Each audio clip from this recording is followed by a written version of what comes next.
The autumn of 1910-inch Oregon crept in like a shiver through the dense pine forest, bringing with it a thick fog and a cold that pierced to the bone. Decaying leaves crumbled under the iron wheels of the carriage, carrying Maya Caldwell along the winding dirt road through a land the natives once called the Valley of Wordless Echoes. Not a single bird sang. Only the grinding of the wheels on the damp stone and the soft sigh of the ancient forest could be heard. The sky was submerged in a layer of lead-grey clouds, as heavy as a lid about to slam shut. With each jolt of the carriage, the worn felt hat on Maya's head trembled, revealing her tightly bound curly hair, each strand quivering in the cold wind. She pulled her old woolen coat tighter, her mother's last gift, before she passed, now so worn it was hard to recognize it had once belonged to a Chicago lady. At 34, Maya was no longer the stubborn young girl of her journalism school days, nor the hopeful writer she once was. Failures, discrimination, and doors slammed shut in a world of white men had left fine but deep lines around her eyes, unspoken relics of a life forced into a supporting role. And now, she was returning to something even more foreign than failure: the past. Wait, what time are you listening to this story? Let us know in the comments. The Caldwell Manor appeared in the fog like a spectre rising from its grave. Built in 1845 by Caleb Caldwell, an ancestor Maya had never heard of before receiving the letter of inheritance, the building protruded from the hillside like a keloid scar on the earth. Its pointed towers pierced the sky like the teeth of a starving predator. The windows, many shattered, others boarded up with moldy planks, looked like hollow eyes following her every move, not as a welcomer, but as a beast growling at an uninvited guest. "We've arrived, ma'am," the coachman said, his voice hoarse with age and something like suppressed fear. He was an elderly man, dressed in a brown felt coat covered in dust, his hands trembling slightly as he reined in the horses. Caldwell Manor. Maya looked up at the house as if it had just sprouted from the ground. She nodded slightly. "Thank you." She stepped down, clutching her old leather suitcase, all that remained of her old life in Chicago. "How much do I owe you?" The coachman shook his head, neither slowly nor quickly, like a machine accustomed to refusal. "No need, ma'am. I've already been paid. Paid to bring you here. Only to here." Maya frowned slightly. "Who paid?" He glanced at her, then quickly at the mansion on the hill, as if afraid it would overhear their conversation. "A man named Elias Cormack. He's the lawyer handling the estate. Said the key is under the statue of the wingless angel on the front porch." He glanced at the house again, this time with a mixture of hatred and fear. "If I may add." His voice lowered, as if each word was being strangled in his throat. "The folks in town talk about this place. They say it's not good to stay here after dark." The air suddenly grew colder, though the wind hadn't changed. Maya felt her heart pound, but her voice remained firm. "It's just a house." The coachman didn't reply. He flicked the whip lightly in the air. "You are the last Caldwell. If you're still human when you leave." Maya forced a cold smile. "Perhaps just local superstitions." The coachman looked at her one last time. No argument, no nod, just a quiet mumble, like a prayer. "No one in the Caldwell family ever died normally, ma'am. They didn't die, they disappeared." Then he pulled the reins. The horse neighed strangely, as if choked, and then galloped into the fog. Maya stood there, alone. Before her, Caldwell Manor rose like a corpse waiting to open its eyes. She was the last Caldwell, and it seemed the house knew it. The rusty iron gate groaned like a creature in pain as she pushed it open. The sound pierced her ears, like fingernails scraping a coffin lid. The path was littered with weeds and loose stones. Something crunched under her heel, not a dry twig. It sounded like a broken tooth. The facade of the house was covered in dust, with cobwebs strung like shrouds. The windows were dark, as deep as empty eye sockets staring back at her. On the roof, stone gargoyles, decapitated and with cracked necks, were mottled with moss, still bowing as if in wait. She didn't turn back. She didn't allow herself to be afraid. But there was a distinct feeling that the house was breathing, and its first inhale had carried her name. As the coachman had said, the key was under the statue of the wingless angel. Maya bent down on the porch, brushing away the thick moss covering the base of the statue. At the feet of the angel, once with wings reaching for the sky, now just broken stone stumps, a bronze key lay still, like a fossilized rib. She picked it up, ice cold, not like metal ever held by the living. For a moment, she wanted to run. Not because of reason, but instinct. Something in the thick air, like a vapor, whispered, "Don't enter." "Just scaring myself," Maya muttered and inserted the key into the lock. The lock clicked a dry sound, like a breaking neck. The door swung open, screeching like tearing flesh. Inside, darkness rushed out like the breath of a prison. The smell hit her face, musty, dusty, and something faintly rotten, not obvious, but familiar like the scent of an improperly buried animal carcass. Maya stepped inside, placing her suitcase on the cracked marble floor. The door slammed shut behind her, as if the house itself gave her no choice to retreat. In the dim light filtering through the dust-covered glass, white sheets draped over tables and chairs looked like shrouded corpses waiting. On the walls, portraits of Caldwell women hung in a row, looking down.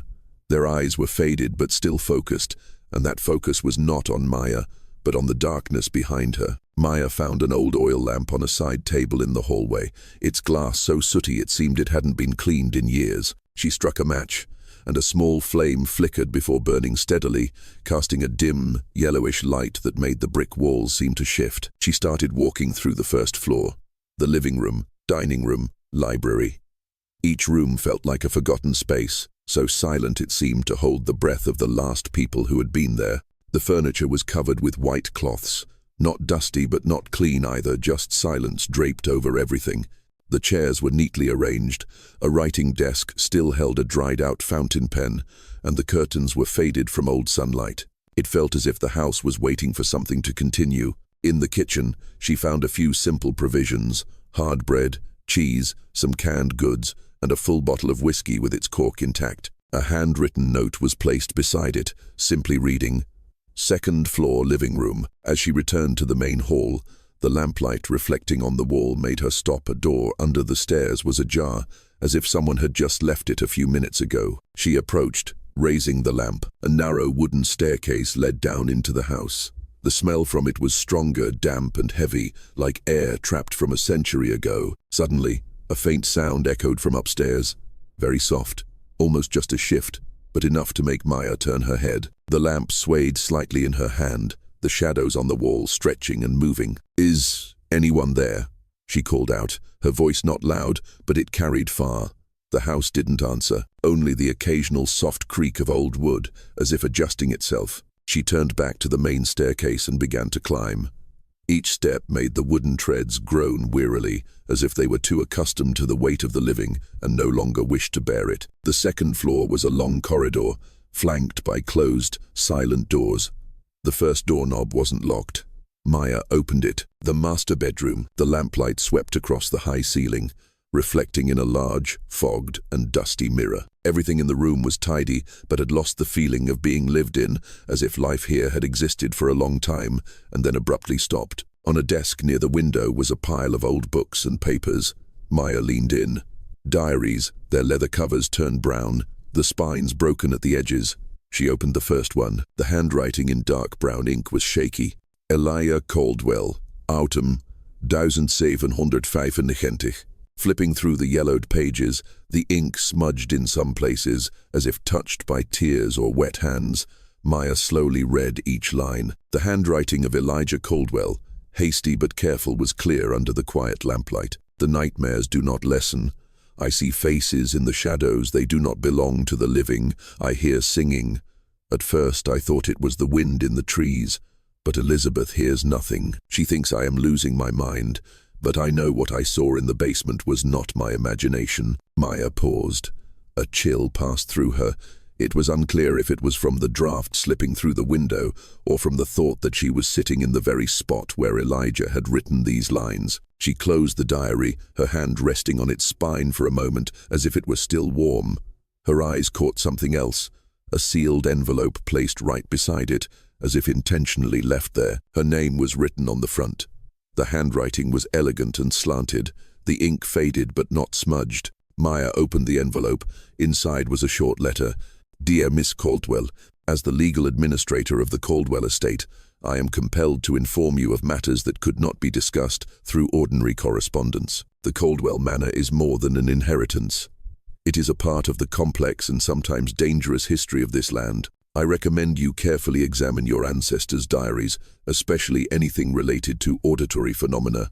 Additionally, in the first-floor office, there is a filing cabinet containing noteworthy medical records.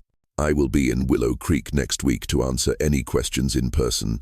Until then, I urge you to be cautious, especially after dark. Asterisk. Sincerely, Elias Cormac, attorney.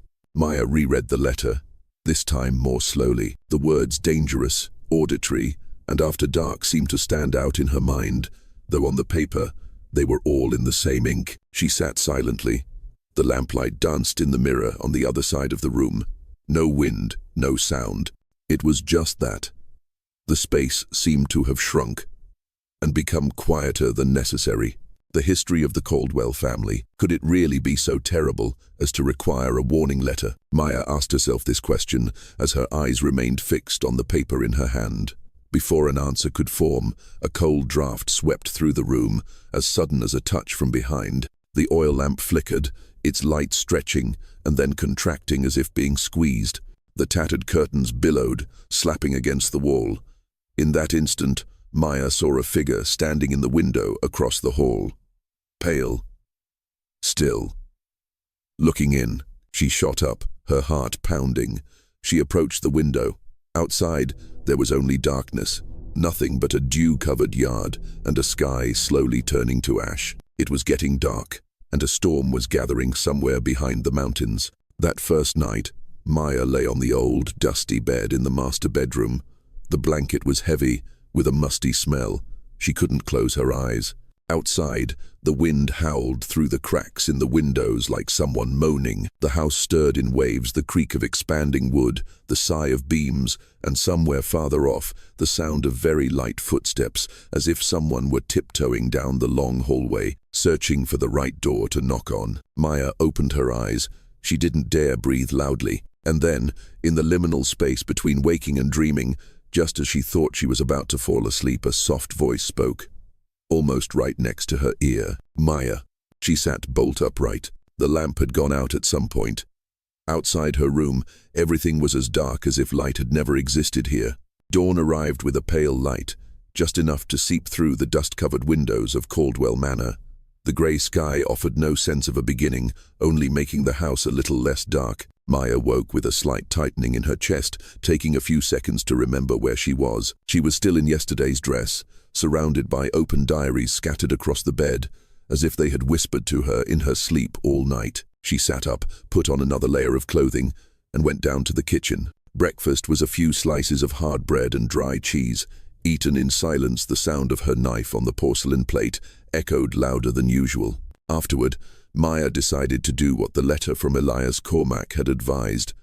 Explore the house systematically. She started with the room called the office at the end of the first-floor hallway. The room was of moderate size, but the high ceiling made it feel emptier. Dark wooden bookshelves ran from floor to ceiling, filled with files and leather-bound books with decaying spines.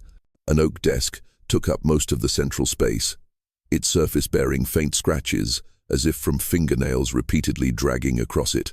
In one of the drawers, she found a faded leather folder with a rusted clasp. She opened it. The first page was a copy of a medical document with the faint seal of a Boston clinic. Date, 1802. Patient's name, Elijah Caldwell. Signed by Dr. Samuel Winthrop, specialist in mental illnesses. Maya leaned in closer to read. Male patient, approximately 40 years old, exhibits symptoms of systemic paranoia, frequently mentioning voices echoing from the walls and melodies no one else can hear. Maya put the file down, her heart heavy. She didn't remember Elijah being mentioned in any family tree, perhaps because the family had intentionally erased his name, or because he was the first to hear that music. Maya leaned closer to the page, the lines of faded black ink still clear enough to make her hands slow. The patient insists he is being followed by living entities hidden within the walls of the manor. The auditory and visual hallucinations occur mainly at night, increasing over time. In particular, he is deeply obsessed with the basement, where he believes he discovered the source of the family curse. She swallowed hard. The smell of old paper and decaying leather mixed with the scent of the lamp oil, creating a cloying feeling in her throat. The report continued. During a severe psychotic episode, the patient assaulted his wife, accusing her of conspiring with the other side to manipulate him. Since then, he has been isolated in the attic, under the supervision of private nurses, until his death. Maya sat silently for a moment.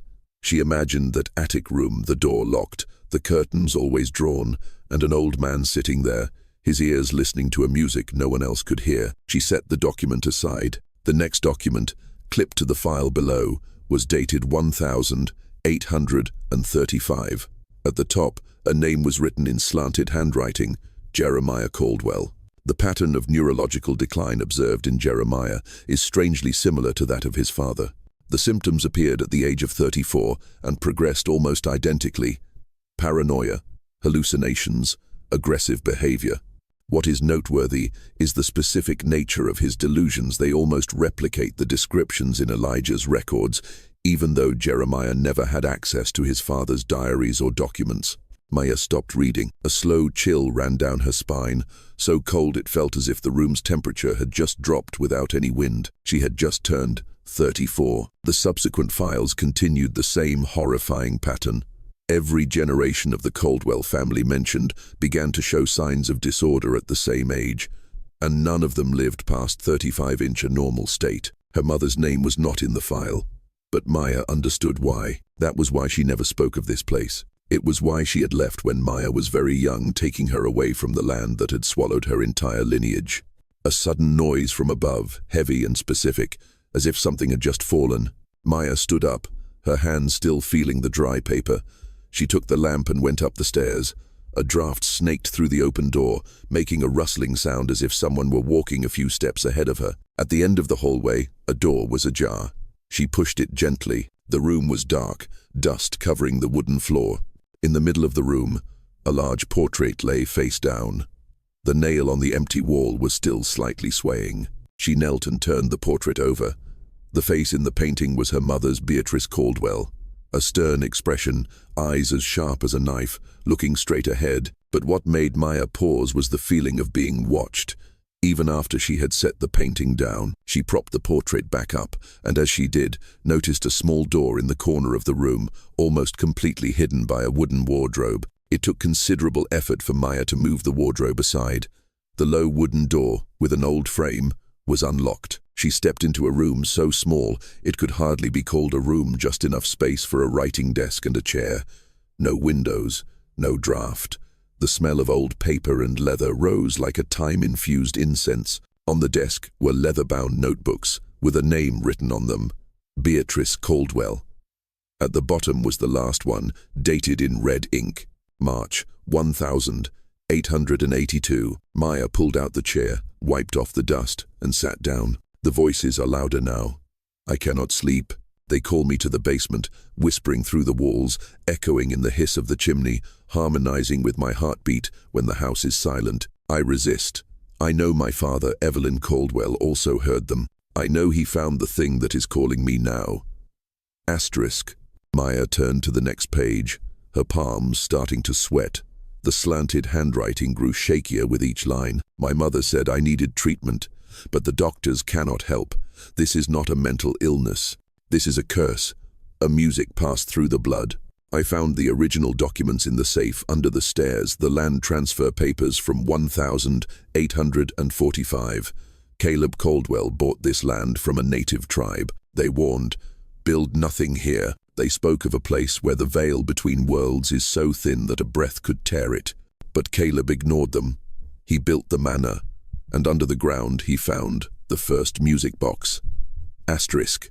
The pen had been pressed down hard, the ink smudging at the end of the sentence as if written while trembling. Not a toy. Not a decoration. It is a gate. When it is wound, the sound does not stop. It sticks to me, to my blood, to my bones. Maya continued flipping through the subsequent entries. They became more fragmented. I see shadows moving close to the walls. They have no eyes, but they still watch. The voices whisper, Promises, knowledge, power. But the price is... I can no longer remember my mother's face. Her voice seems to have been replaced by that melody. Asterisk. The last page, written in faded ink and slanted to one side as if hastily scrawled before leaving the desk. I can no longer resist. I must go down there. Maya closed the notebook. Her hands were shaking, but not from the cold. The daylight had faded. Shadows crept into every corner of the walls, as if what Beatrice had seen had not entirely left this place. She stood up, silently. The only feeling left was an urge. She needed to check the basement. Maya descended the stairs, the oil lamp in her hand already dimming. She stopped in the kitchen to relight the wick. The flame flared up, reflecting on the fogged glass. Outside, the sunset was burning the sky with a brutal red hue. The light flooded into the kitchen through the window frames like a spreading bloodstain, dyeing the brick walls the color of raw flesh. She returned to the door under the main staircase. It creaked open, revealing a narrow corridor, the wind blowing up from below as cold as a wet breath. The smell of damp earth, the scent of metal strong and silent, assaulted her nostrils. Maya held the lamp high, the light stretching down the stone steps. They were old, chipped at the edges, and covered in a thin layer of moss. The deeper she went, the more it felt like she was leaving the known world. On the walls, she noticed strange, crooked symbols carved by hand, not any script she had ever seen. They were not beautiful, nor were they intricate. They seemed to be listening. The basement was larger than she had imagined. 3 rooms connected, with low vaulted ceilings and damp stone walls. The first room had only decaying wooden shelves, opaque glass jars, and a few unopened wooden boxes. The second room was a strangely quiet space, equipped with old medical equipment, a metal operating table, glass syringes, and jars of medicinal herbs that had molded inside. A phonograph-style music player from the early century was covered with a white cloth. And then Maya entered the third room, a circular room, low ceiling, no windows, no wind, no time. In the center, a stone pedestal rose from the floor, looking as if it had grown straight from the ground, rather than being placed there. On it was a small wooden music box, old, intricately carved, but its surface was so dark that the lamplight couldn't illuminate the wood grain. She recognized it because she had seen it in a dream. The box was not lit, not playing, but it seemed to be vibrating faintly, a vibration so small that the naked eye couldn't see it, but her nerves could feel it, as if it were waiting for someone's chest to resonate with it. Around the pedestal, the floor was carved with circles of symbols similar to those on the corridor walls, and between the lines, old, dark stains, spreading like the remnants of an ancient ritual. Maya didn't need to test it to know it was blood. She knew, from a place deeper than reason. Suddenly a cold draft, as if just pushed out from some shaft, blew out the oil lamp in her hand. Darkness. Absolute darkness. No shape, no direction. And then, in the suffocating stillness, a whisper echoed right behind her neck. Not loud, not clear, not in the form of language, but it had a melody, the melody from the music box that wasn't wound, but was still playing. "Welcome back, Caldwell. We have been waiting for you." The whisper echoed deep in her mind, yet at the same time, it was so close as if someone had been standing behind Maya for a long time. She stumbled back, hitting the edge of the stone pedestal, losing her balance and falling onto the cold floor. The air in the basement was thick, clinging as if it were suffocating her lungs. Her hand fumbled in the darkness until it touched the edge of the stairs. Maya managed to stand, climbing up in a panic, feeling as if cold, clammy fingers were grasping at her ankles with every step. She reached the ground floor, pushed the basement door hard, and slammed it shut behind her. Her trembling hands inserted the key into the lock, turning it with the force of someone trying to block something formless. Leaning against the wall, she gasped for breath. Her heart pounded in her chest like a funeral drum. Outside the window, night had completely fallen, painting every pane of glass with a darkness as thick as tar. The house was silent. But that silence was no longer solitary. Maya dragged a chair to block her bedroom door, turned the lamp up to its brightest, and then sat leaning against the headboard. The footsteps returned, no longer vague like the night before, clear, deliberate, walking past the hallway, then stopping in front of her door. A soft click, as if someone were trying the doorknob. The night passed in fragments of sleep and delirium. Maya saw a circular room with flickering blue light. The Caldwell ancestors stood around a stone table, their faces both serene and contorted in expressions of ecstasy and horror, each one dropping blood onto the music box. The music played, not from the box, but from within them. The next morning, Maya woke up with an aching body and a mind as foggy as if she had just swum through thick mist. Her wrist throbbed faintly, as if something had been tightly squeezing it. The events of the previous night felt like a distorted memory, fragments of truth mixed with a nightmare. But the fear remained intact, like a sound that had not been completely cut off, still humming faintly somewhere between her bones and her memory. She washed her face, silently eating the cold leftovers from last night. The chair she had used to block the door was still in place, only now she was no longer sure it had been of any use. Maya changed her clothes. The only dress she had for going into town was starting to fade, the fabric at the shoulders worn thin. She pulled up the collar, adjusted her hair, and then looked at herself in the dust-covered mirror. The real reason she had come here was to research for an article, to salvage her reputation, to prove her worth in a world that didn't want to listen to her. But right now, all she wanted was to leave this house. Willow Creek was about a 40-minute walk away. The dirt road led through pine groves and rocky slopes, covered in the morning fog, like a white veil drawn across her forehead. Maya walked quickly, the cold wind whipping at her face. Occasionally, she looked back, unable to shake the feeling that someone had just stepped out from the trees behind her. Willow Creek gradually came into view. Simple wooden houses, neatly lined up. A white-painted church stood in the center, its steeple sharp as if piercing the gray sky. When Maya stepped into the central general store of Willow Creek, the wind chimes tinkled softly, but it seemed to have the power to stop all other sounds. The ongoing conversations suddenly ceased. The eyes of 3 women at the end of the counter, an old man choosing tobacco, and even the cashier, all turned to her quickly, then trying to scatter as if they had never looked. Maya clutched her bag, nodding politely. "Good morning. I'm Maya Caldwell. I recently inherited the Caldwell Manor on the north edge of town." "Ah, Caldwell." A man's voice came from behind the counter, a portly gentleman with short graying hair. He looked at Maya as if comparing her to an old memory. "It's been a long time since we've seen a Caldwell around here." "Not since the last time," an old, thin woman whispered, quickly making the sign of the cross. Maya wasn't sure if it was out of piety or fear. She swallowed hard. "I've come to learn more about the family, about everything. I've found some diaries in the manor, but there are things that aren't in them." A short but heavy silence. Then the man behind the counter spoke, without smiling. "My name is Elias Harper. I knew your mother, and the ones before her." He looked at Maya closely, his gaze not of suspicion but of scrutiny. "You have their eyes, Mr. Harper. I need to understand what happened. Why does the name Caldwell make everyone here so afraid?" A woman standing nearby turned away, pretending to choose bread. Another old man snorted and left the store without buying anything. No one answered. Elias finally spoke, his voice lower. "You should come at another time. This isn't something to be discussed between the butter and brown sugar. Follow me." Elias Harper led Maya to the back of the store. A small door hidden behind a rack of coffee beans opened into a discreet office where the light was filtered through old stained glass. The room smelled of old paper and dry ink, the walls covered with faded black and white photographs, mostly of the town's buildings and residents from decades past. He closed the door, gesturing for Maya to sit. "They don't like to mention the Caldwells, nor do they like anyone prying into what time has buried." Elias sat down heavily in a leather-upholstered chair, his hands on his knees, as if preparing to recount something long unspoken. The Caldwell family came to Willow Creek in 1845. Caleb Caldwell, an educated man from Philadelphia.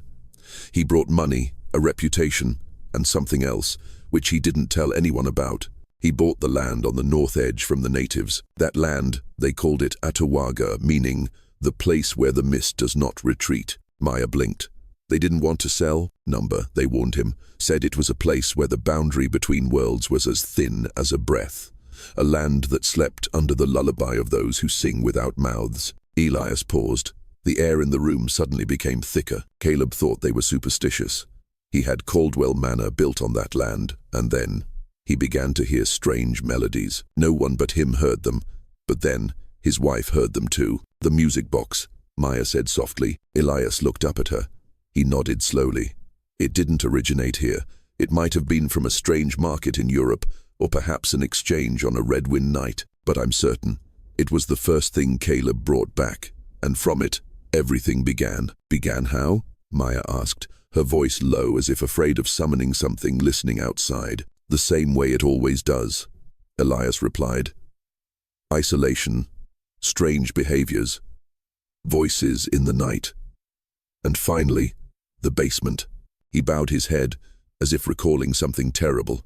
"They say Caleb performed a ritual in the circular room underground. That he believed. If he adjusted the melody's frequency just right, the box could open, a gate, and he almost succeeded." Maya felt a cold shiver run down her spine. "The music box," she said softly. Elias looked up, his eyes narrowing. "So, you've seen it." "I found it in the basement," Maya admitted, her voice growing smaller. "But I don't understand what it is, or why it makes everything in the house distorted, as if it's listening." Elias nodded slowly. "No one understands for sure. Some say it's an artifact from Europe, a lost ritual item. Others believe it's a seal, not something that creates music, but something that holds it in, preventing it from escaping." He opened a desk drawer and took out an old, yellowed newspaper clipping, its edges curled like an old person's skin. "This is what happened to your mother, Beatrice Caldwell. She was the last person to live in the manor before it was closed." Maya took the newspaper, her hand trembling slightly. The headline read, "Caldwell Manor, the Missing Woman, a Strange Song, and an Unsolved Mystery. Willow Creek Times, the 16th of October, 1882. The article detailed how Beatrice was reported missing after several nights. Investigators found no signs of violence, only an empty room, the walls inscribed with strange symbols in red ink, and a loose diary page on the floor, which read, "I heard them. I opened the door. My mother never said anything about this," Maya whispered. "She only said her mother Beatrice disappeared when I was a baby, and no one knew why. She wanted to protect you." Elias sat up straight, his gaze softening. "After the symbolic funeral, she left town and swore never to return. Many believed the curse ended when you were taken away." Maya was silent for a long moment. "But now I've returned." "Yes," Elias replied, his voice low. "And for that reason, I must ask." He studied her face, as if searching for something behind the skin and will. "Since you set foot in the manor, have you heard anything?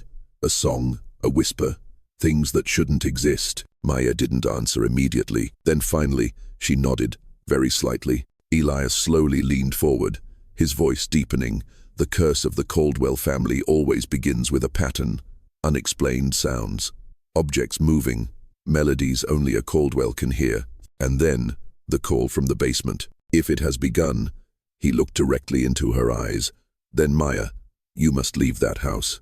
Immediately. I can't simply abandon my inheritance," Maya said, her voice low but firm. "It's all I have left, the only chance to save my career and my mother's honor." Elias Harper didn't argue immediately. He just sat there, his hands clasped, his eyes fixed on Maya.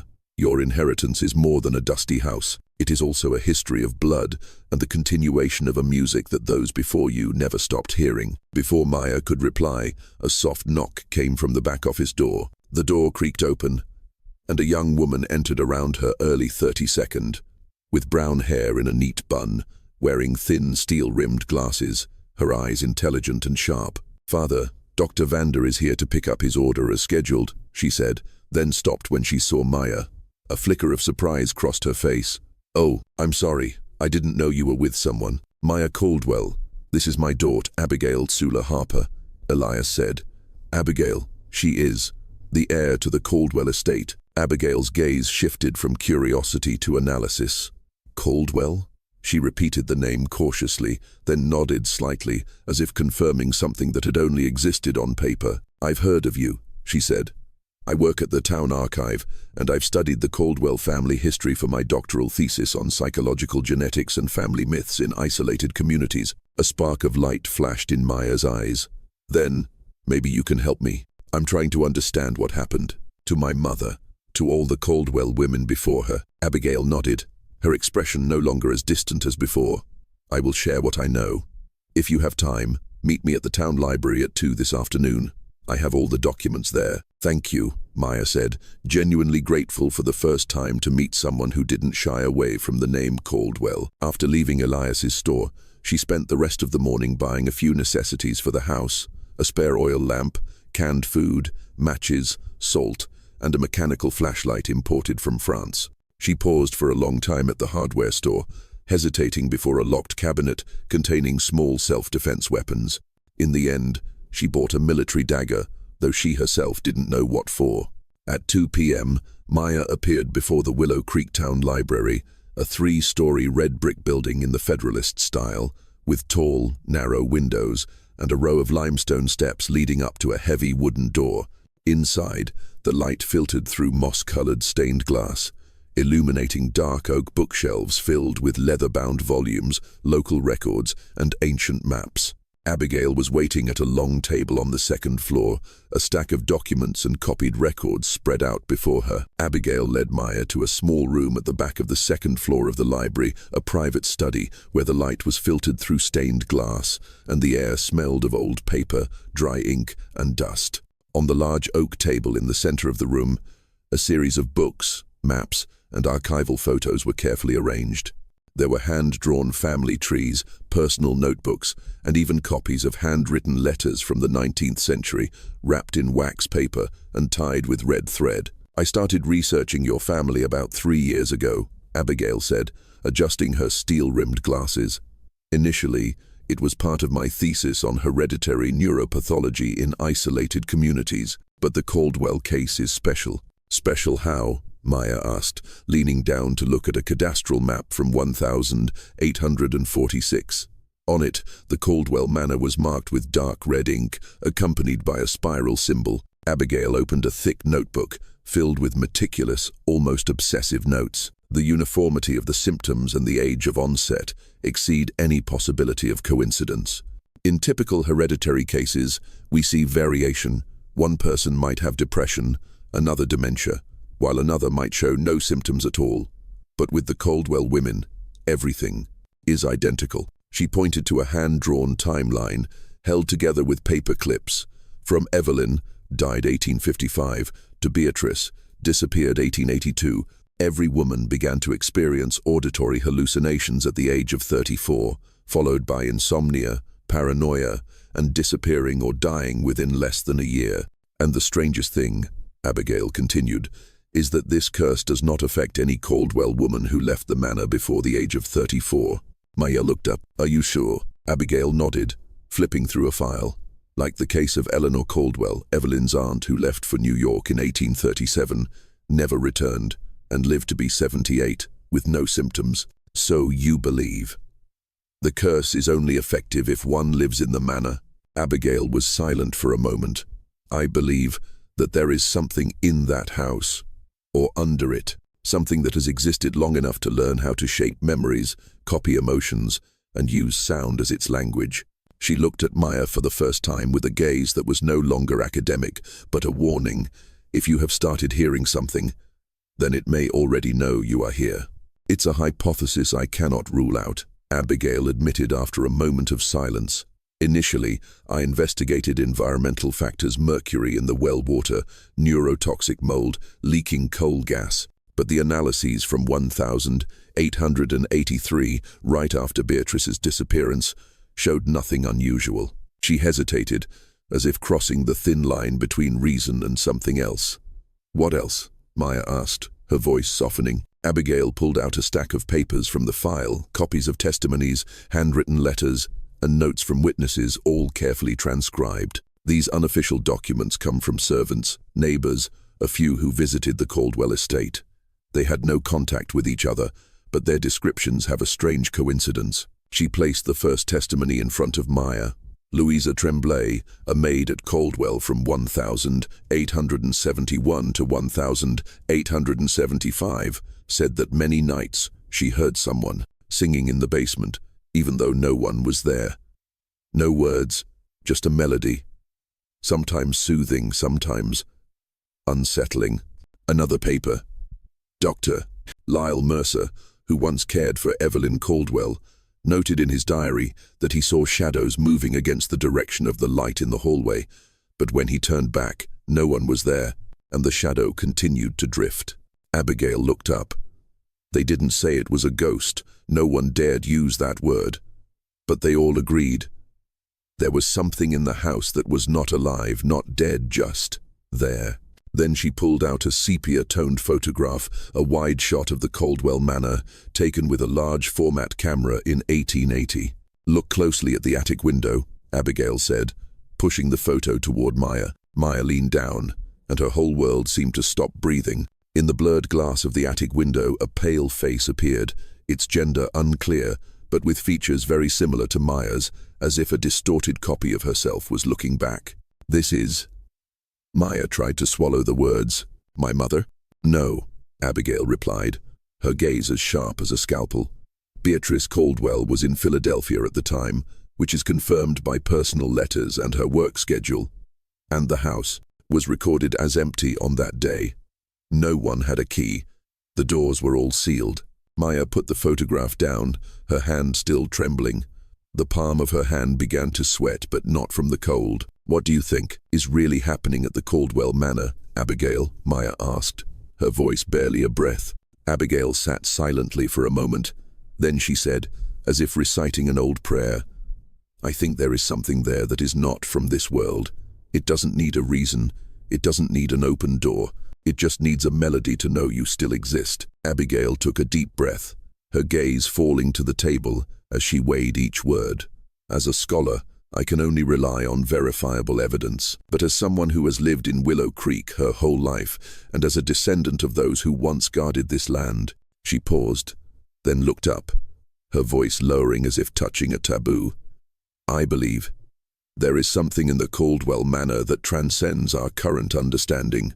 It is not a ghost, not a toxic gas, nor a hereditary hallucination. It is a form of existence that uses sound to influence the mind. And perhaps more than that." Maya blinked, her voice hoarse. "You're talking about the box." Abigail looked at her slowly. "You've seen it. I was in the basement. There was a ritual circle, and the box was in the center of a stone pedestal. It seemed alive." Abigail quickly opened her notebook, turning to a page with a hand-drawn symbol. There are mentions of this object in some diaries, often described as a wooden heart without a key or a breathing music box. But no one has ever survived to describe it in detail. "I need to know," Maya said, leaning forward.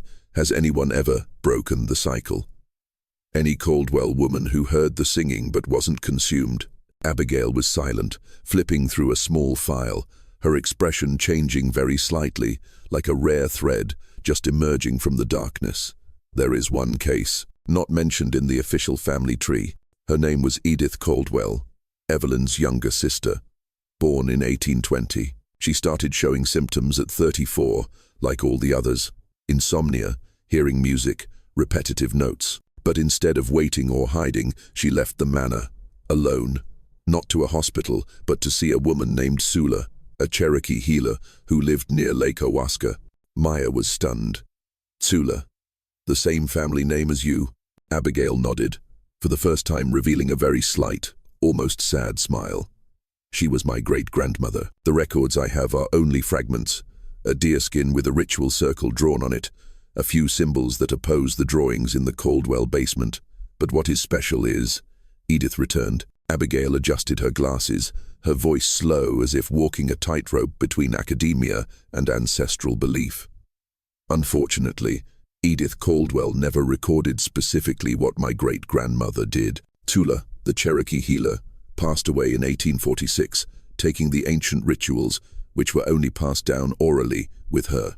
Maya clutched her sleeve. "Are there any descendants of hers? Someone who might still have that knowledge?" Abigail was silent for a long moment, then nodded very slightly. "Yes. A woman who lives near Lake Ashe, about 15 miles north. Her name is Naomi Tsula, my maternal aunt. They call her the Keeper of Melodies. I have to find her," Maya said immediately, her voice not hiding her hope. Abigail lightly touched her hand, her eyes no longer sharp and cold, but clearly worried. "Before you go any further, I have to ask one thing. Have you heard anything yet, Maya?" Maya was about to say no, to nod dismissively, but in Abigail's eyes there was something that made her unable to continue pretending. "I heard singing," she confessed. "No words, but it knew my name." A flash of pallor crossed Abigail's cheeks.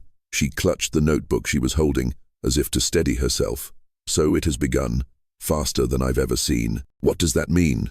Maya asked, her voice almost a whisper. "According to the research I've done for the past 3 years, the Caldwell women only began to show symptoms after several weeks of residing in the manor." She looked up, her gaze seeming to pierce through Maya. "Unless what?" Abigail hesitated, then uttered it like a curse that had just been activated. "Unless the entity, the thing hidden in the music, is stronger, more impatient, and it has been waiting for you." The air in the room seemed to contract. A silent cloud drifted past the frosted glass window. Abigail began to gather her documents. "Faster than usual. I don't think it's safe for you to return to the manor tonight." "I have no choice," Maya replied, her voice not weak but somewhat depleted. "I have nowhere else to stay, and all my papers, my manuscripts, are there." Abigail paused, then took a long breath, as if she knew she was about to do something she couldn't take back. "Then let me go with you." Maya looked up, surprised. "As a researcher I can't stand by, and as someone with the same bloodline as the one who once fought it, I can't let you go alone." Maya was taken aback by the offer. "Abigail, I can't let you put yourself in danger for me." "I won't be in danger," she replied, her eyes shining under the gaslight of the library. "According to all the documents I've ever read, this entity only directly affects the Caldwell women, not me. Besides," she smiled faintly, "I know the most about what you're facing, if you don't count yourself." Maya hesitated for a long heartbeat, then nodded. "All right, but if anything unusual happens, I'll be the first to warn you," Abigail said, closing her notebook, her expression unwavering. As they left the library, the sun was already nearing the edge of the forest, casting long shadows that stretched across the stone-paved streets of Willow Creek. Abigail stopped by her small house near the church to grab a canvas bag inside.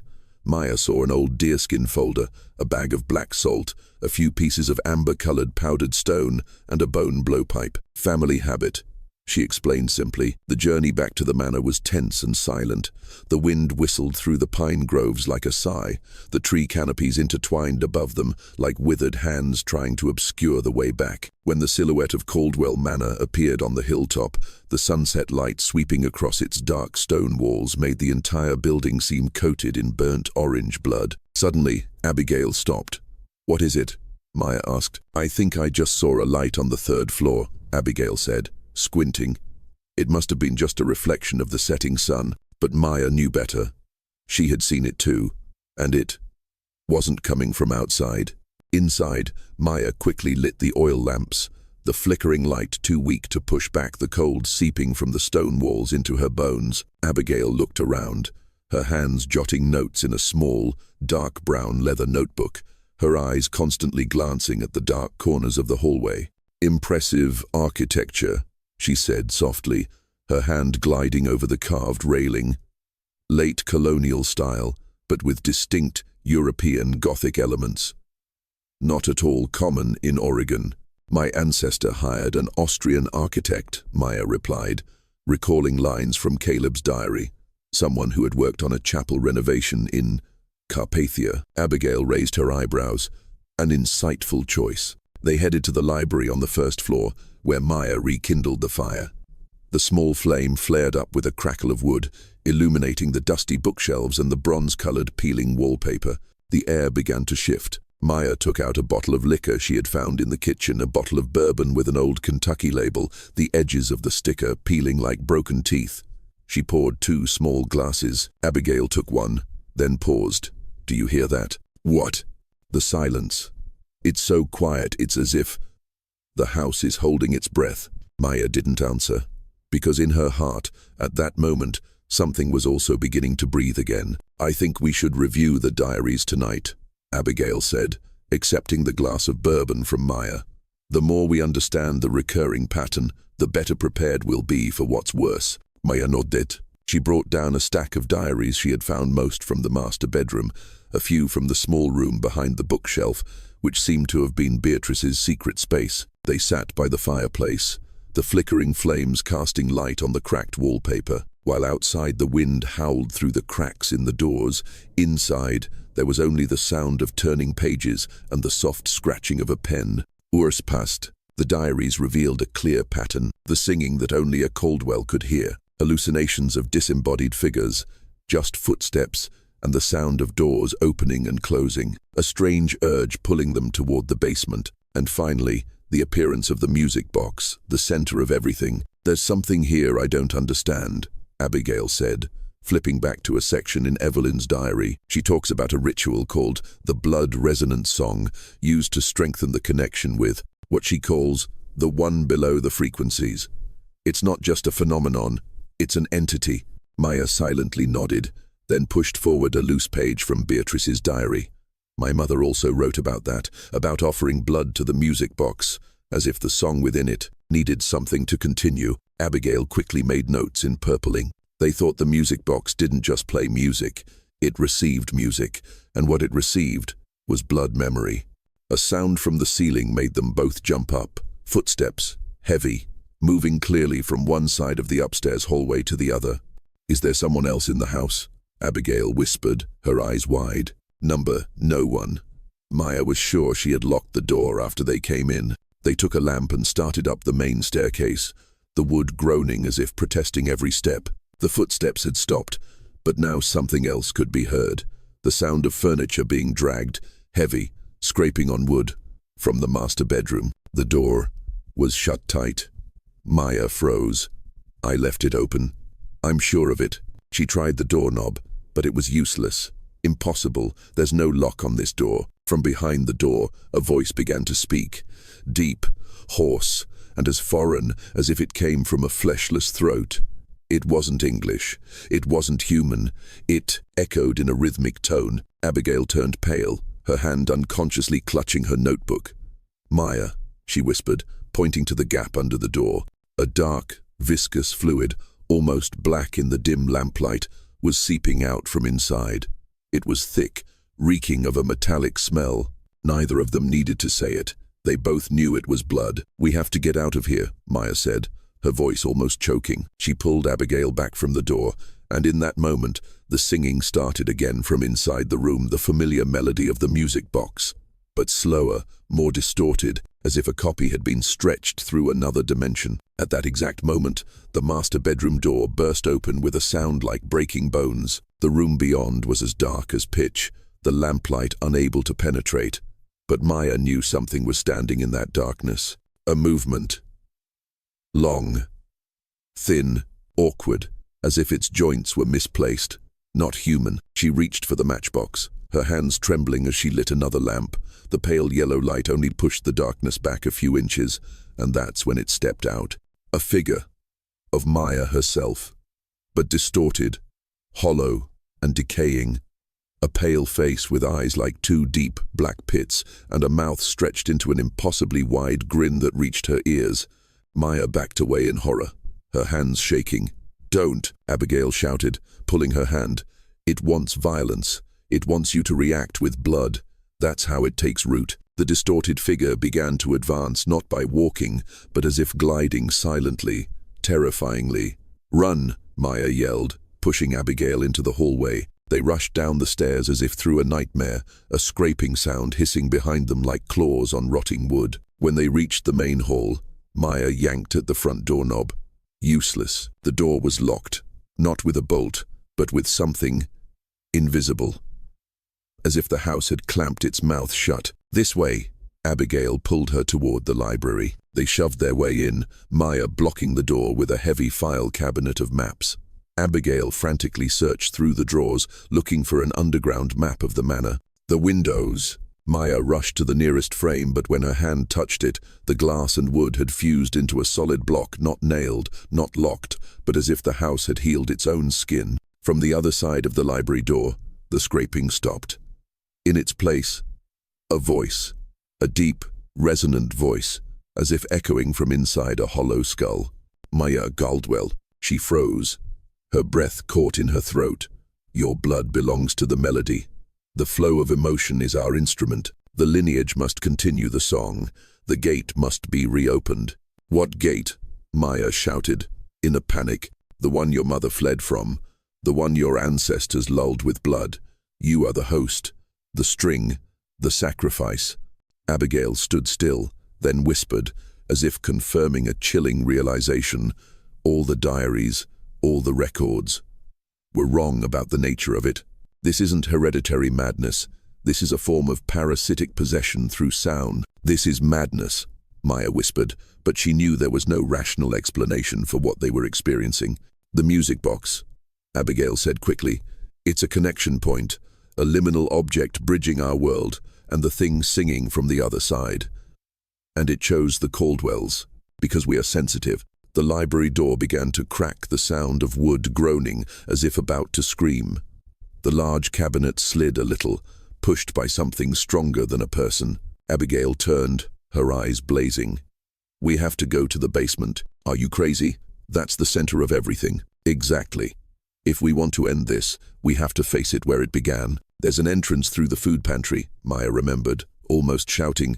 Go. They rushed out of the library through a side door, running down a dark hallway that felt like the throat of a dead whale. Behind them, the singing rose, echoing through the walls a distorted, slow, heavy melody like tar. No turning back, only music, blood, and the truth beneath the earth. They rushed through the dining room, their feet slipping on the old wooden floor as a loud crash echoed behind them. The bookshelf toppled, the library door shattered into splinters. In the kitchen, Abigail yanked open the pantry door. Maya pushed aside some rotting flour barrels, revealing a dusty trapdoor hidden under the floorboards. "Hurry!"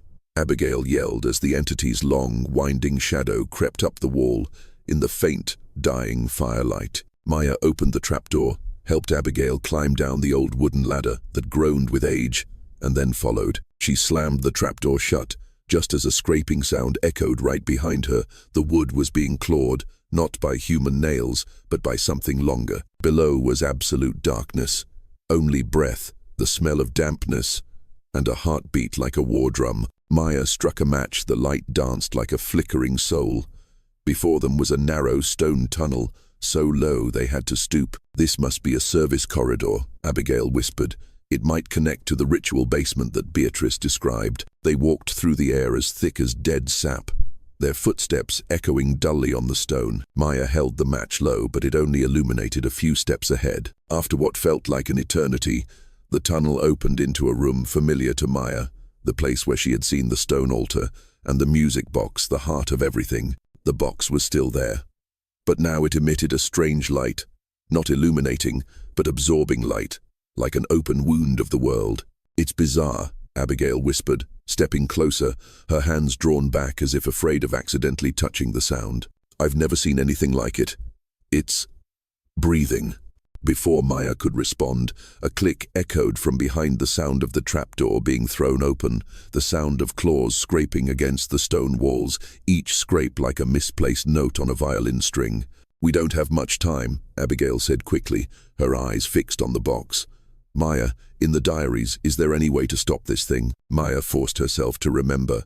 The scrawled lines of Beatrice, the trembling hand of Evelyn. There was a passage.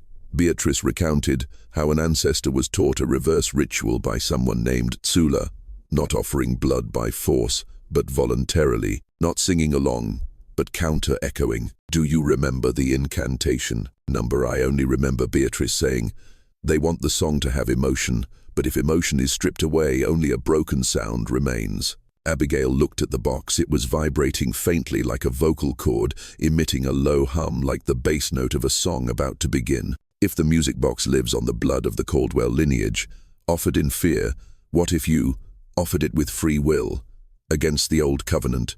"Are you telling me to cut myself?" Maya asked, though she already understood. "Not to make a pact," Abigail whispered, "but to cut the string." Maya looked at the box. It was waiting. She pulled out a small knife, not decorated, not magical, just metal and determination. She walked to the altar, held out her right hand, "Not because you call me, but because I refuse to listen anymore." The blade cut into her palm, warm blood dripped down, touching the spiral symbol beneath the box. The music from the music box fractured, repeating in a distorted way, like someone trying to sing in a fever dream. The space in the room began to warp, the stone walls seeming to bend. The entity was approaching not through the corridor, but through every brick, every layer of consciousness. Abigail, her hands trembling, flipped through the old papers she had brought from the library, copies of ancient texts from Maya's ancestors. She stopped when her eyes caught a line, the ink smudged but still legible. They do not live on blood, but on memory with emotion, especially the deepest emotion connected to the source of life. To lock the way, one must sever the final umbilical cord. Abigail froze. She looked up at Maya standing before the groaning, dying music box and whispered, almost in disbelief of what she was about to say, "It's not blood, Maya. Not just blood." Maya turned back, gasping for breath. "What?" Abigail held out the paper. "It lives on emotions attached to memory, and for it to latch onto someone, it needs the strongest anchor, the memory of a mother." The room shook more violently, the music box emitting a grating screech, like a tape being rewound. "No." Maya stepped back. "I can't." "I know." Abigail stepped forward, taking her hand. "I know this is cruel, but if you don't cut the final thread, it will pull you to the other side." Maya shook her head, gasping as if choking. I can't forget my mother. She's the reason I survived everything. That's why it chose you," Abigail said, her eyes welling with tears. "If you keep that memory, it will keep you. If you let it go, you will lose her. But we will close the gate forever." The room became disoriented, the ceiling slid as if its spine had broken, and the song of the singers shattered into thousands of female voices, all whispering Maya's name over and over, drawn out. Maya collapsed. She saw herself in a Chicago kitchen at the age of 8. Her mother was pouring milk, saying something she could no longer remember. The wind outside carried the scent of lilacs. The old radio played Chopin, and her mother's hand gently touched her cheek. "I can't," Maya wept. "I can't trade that." Abigail knelt beside her. "You can, because she taught you to do the right thing, even if the price is what you love most." Maya stood up. She walked to the box. Her trembling hand rested on its lid, and in that moment, her eyes became misty, lost, and empty. She whispered one last sentence. "Mother, I'm sorry, but I will write the rest with my own hands." She placed 2 bloody fingers on the central symbol, and the memory of her mother disintegrated, vanished without a trace. The box screamed, shattered, a dark purple light poured out, and then went out. No more singing, no more calling, just silence, thick, final. Maya's blood, mixed with the last memory of her mother, dripped onto the central symbol on the altar. The music box cracked, not a sound, not a dazzling light, just a breaking gentle like a piece of music ending without a final note. And then everything exploded. A light, dark, a glowing blackness. An indescribable contradiction poured out from the center of the altar. The room shook. Wind howled from every direction. Bricks and stones exploded. And in a flash, Maya and Abigail were blown back, slamming into the basement walls. Silence, thick, cold, still. Maya opened her eyes. The first sound she heard was her own trembling breath. She tried to sit up. Every joint ached, as if it had been disassembled and reassembled. Abigail was already awake, propping herself up, her face covered in dust, but her eyes were still alert. "It's over," she whispered. On the altar, the music box was gone. Only charred wood fragments remained, no light, no melody, no memory. "It's really gone?" Maya asked, her voice lost. Abigail nodded, but her gaze was on Maya's hand. A thin line of blood from the palm hadn't fully healed, and around it, fine, dark veins were starting to spread, like ink seeping into paper. "This?" Maya stared. "It's spreading." Abigail bit her lip, tore a piece of her skirt, and bandaged her hand. "We need to get you to Dr. Naomi before dawn." They left the basement in silence. Caldwell Manor, for the first time since Maya had entered, was no longer singing. It was still the same place. The walls were still peeling, the wood was still rotting, but something was different, lighter, truly empty. Maya sat down in the armchair in the living room, looking out the frosted window. "Do you think it's really over?" she asked. Abigail looked at Maya for a moment before answering. I can't be sure. But you did something that generations of Caldwells never dared to do. You didn't just break the ritual, you broke it with your own will, with emotion, with refusal to submit. Maya looked down at her bandaged hand. Under the cloth, the black ink was still spreading slowly, not painful, but like a reminder that a price had been paid. And the most terrifying thing, she could no longer remember her mother's smile, no voice, no the scent of cinnamon she used to bake with, just a blank space, as if she had never existed. I've lost her, Maya said softly. Abigail didn't answer. She just took Maya's hand. In the songless, tearless darkness they sat still, waiting for dawn. Maya Caldwell passed away quietly in her small Chicago apartment, leaving behind a legacy of sharp articles, a best-selling book, and a locked wooden box that no one was allowed to open. Samuel Caldwell, 34, Maya's only son, was the one who sorted through her belongings. He thought he knew everything about his mother, a strong, determined writer who was also very reserved when it came to her past, until he opened the box. Inside was an old diary with a dark brown cover, its pages yellowed with time. The ink was smudged, the handwriting was uneven, and then, among the descriptions of a house, a music box, and a bizarre ancient ritual was that sentence. I don't remember my mother's face, but I remember why I had to forget. Samuel paused for a long time at that line. It wasn't just pain, it was a tear, a gap in memory, and somehow he understood that it had never been the end. 2 weeks later, Samuel drove to Oregon, following the faded address written in pencil at the end of a diary page. Caldwell Estate, Willow Creek. He drove through rough dirt roads, cutting through misty pine forests, until the house appeared from the morning fog, like an unhealed scar on the land. Caldwell Manor still stood, but it was far different from the photos he had seen in his mother's records. Moss covered the roof tiles. Weeds crept up the steps like decaying fingernails. One shutter was missing. The windows were fogged like the eyes of an old person. The house was not alive, but it was not dead either. Samuel stepped out of the car. The air was so cold it made his skin wrinkle like crumpled paper. He heard nothing, no birds, no wind, just an absolute silence as thick as ash. As he stepped onto the rotting porch, he placed his hand on the rusty doorknob. For a moment, he felt something. Not a sound, not an image, but a cold, deep, and silent feeling, like the earth beneath a grave. Maya had never returned here. Now, he had come. No one knows if Samuel went inside. There are no further records after that. Only the moss-covered house, silent, as if waiting for a song to be sung again.